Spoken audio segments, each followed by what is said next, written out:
All right, folks, check this out. The Jeffrey Epstein story that we've been covering extensively on this channel recently and has been the topic of conversation around the country the past few weeks just got even weirder, if you can even believe it. As we all know, the DOJ, the FBI, they released that memo saying that there is no client list. Epstein didn't blackmail anybody, but they also released footage from the night that Epstein died in prison all the way back in 2019/2020. And originally there was 1 minute cut out at midnight between 11:59 and 12, and that was it. But now we just learned from Wired, which is reporting exclusively, that actually it had nearly 3 minutes cut out, not just one, 3 minutes. The FBI, the DOJ originally said that this 1 minute discrepancy was no big deal, but now there's 2 minutes and 53 seconds exactly were removed from one of two stitched together clips.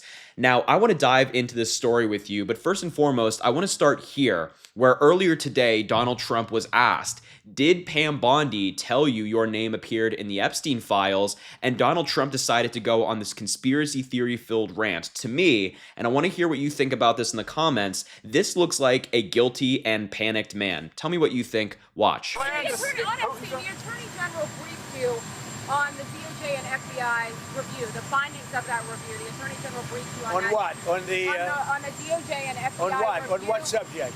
Epstein. Okay. On Epstein, of the review of the files. Attorney General Pam Bondi. A very quick briefing. Did she tell you, what did she tell you about the review? And specifically, did she tell you at all that your name appeared in the file? No, she's given us just a very quick briefing, and in terms of the credibility of the different things that they've seen. And I would say that, these files were made up by Comey, they were made up by Obama, they were made up by the Biden, we went through years of that with the Russia hoax, with all of the different things that we had to go through. We've gone through years of it, but she's handled it very well, and it's going to be up to her. Whatever she thinks is credible, she should release. Yeah.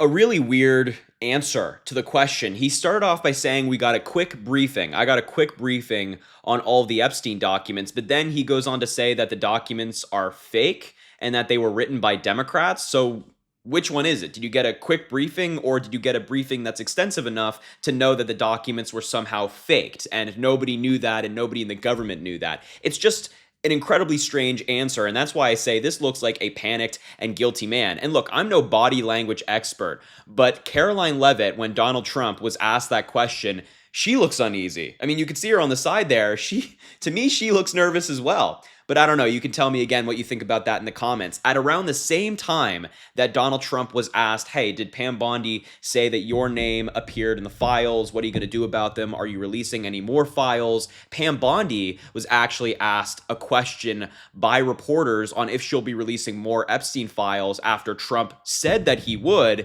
And I guess they might be on two different pages, because she basically said, no, we're not. Take a look. The president said today you would release credible files related to Mr. Epstein. Are you prepared to do that, and when would you do that? Our memo speaks for itself, and we'll get back to you on anything else. I haven't seen all of his statements today. Thank you. That's quite the dodge from the question. She's saying, hey, the president says you're going to release more documents. Now she says her memo speaks for itself. It's like, again, they're just completely on two different pages. And that's why this story about these extra minutes that were cut out from the Epstein footage just makes everything more strange. Adding this with Donald Trump's weird answers to questions, his guilty look that he has on his face, it just makes me quite uneasy. I think you guys might agree with that one. But let's dive into the story from Wired. Newly uncovered metadata reveals that nearly 3 minutes of footage were cut from what the U.S. Department of Justice and the FBI described as fully raw surveillance video from the only functioning camera near Epstein's prison cell the night before he was found dead. The video was released last week as part of the administration's commitment to fully investigate his death, but instead raise new questions about how the footage was edited and assembled. It would have been nice if before the Trump administration released this footage, they would have talked about what edits they made, but they just put the footage out and expected people not to notice. I guess they think the American people are dumb or something like that. Maybe Trump thinks his own supporters are dumb because everybody caught on to what they did. Wired previously reported that the video had been stitched together in Adobe Premiere Pro from 2 video files,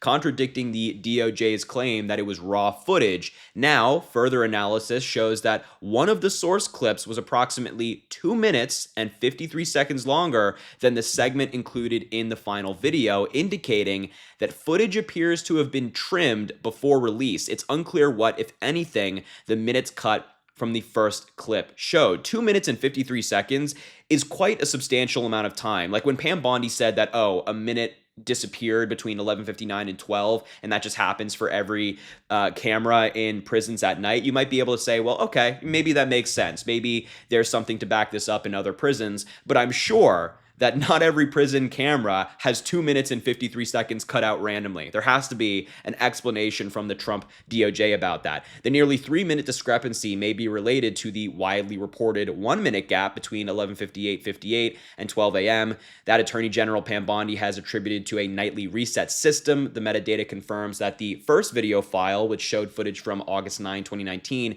continued for several minutes beyond what appears in the final version of the video and was trimmed to the 11:58 p.m. mark right before the jump to midnight. The cut to the first clip doesn't necessarily mean that there is an additional time unaccounted for. The second clip picks up at midnight, which suggests the two would overlap, nor does it prove that the missing minute was cut from the video. The footage was released at a moment of political tension, of course, and in response to detailed questions about how the video was assembled, Wired sent a request for comment to the DOJ at 7:40 a.m. Just 2 minutes later, a public affairs officer for the DOJ responded, referring to the FBI. Then the FBI declined Wired's request for comment. On Friday, Wired published an analysis of metadata embedded in the video, confirmed by independent video forensics experts, which indicates that the file was assembled from at least 2 source clips, saved multiple times, exported, and then uploaded to the DOJ's website, where it was presented as raw footage. That is not raw footage. That is edited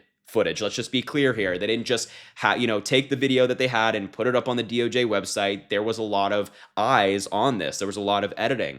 Wired's initial analysis found that those saves took place over a 23-minute span. However, further analysis of additional metadata shows that the file was actually edited and saved several times over a period of more than 3.5 hours. Several times saved over 3.5 hours on May 23rd, 2025. Specifically, the file was created at 4:48 p.m. and last modified at 8:16 p.m. that day. Look, we're not conspiracy theorists, you and me. We're not. I don't dive into conspiracies. We don't make our views based off of facts. We're not MAGA, right? MAGA just dives in head first. They go down the rabbit hole and everything. They always say that there's some form of conspiracy. Democrats don't do that. That's not just who we are. But this is just getting too weird. It's just too weird. I still believe that Epstein took his own life. That's my personal belief.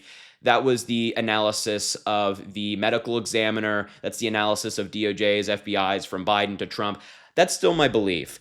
But the way that the Trump administration is handling this has only raised more questions than it has answered. Editing this footage, Donald Trump refusing to release more documents after promising to do so, Trump snapping at reporters who ask about Epstein, Trump making conspiracies saying that the documents were written by Biden, but that actually they're going to be releasing more of those documents, but that nothing is in the documents. It's back and forth. It's too weird in my view. So I want to know what you guys think about this story, this new footage that was edited from the footage that they released of the prison. Let me know what you think in the comments, but I'll leave the video there. Make sure to subscribe down below, drop a like on the video, comment. Again, let me know what you think about the story. Just very weird in my view, but I will leave it there. Have an amazing rest of your day, and we will talk soon.